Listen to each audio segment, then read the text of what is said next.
আজকে কুলের আচার আপনাদের সাথে শেয়ার করে নিচ্ছি। তার জন্য প্রথমেই আমি পাঁচফোড়ন, মৌরি আর শুকনো লঙ্কা শুকনো কলায় ভেজে নিচ্ছি।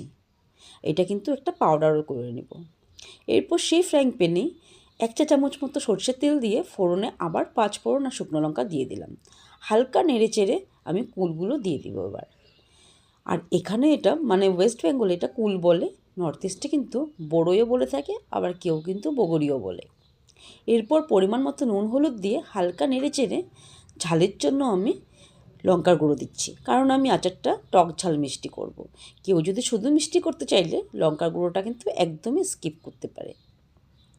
একটু জল দিয়ে আমি 2-3 মিনিটের জন্য ঢাকা দিয়ে রেখেছিলাম, যাতে করে কুলগুলো সেদ্ধ হয়ে যায়। এরপর আমি একটু বেশি পরিমাণে গুড়টা দিয়েছি, কারণ বগরিগুলো মানে কুলগুলো টক ছিল। তারপর মশলাটা যে ভেজে রেখেছিলাম সেই মশলাটা আমি দিয়ে দিলাম, দিয়ে এবার 5-7 মিনিট থেকে ধরে ভালো করে নাড়তে থাকবো। আর দেখেছেন কি সুন্দর হয়ে গেছে, একদম আঠা আঠা হয়ে গেছে।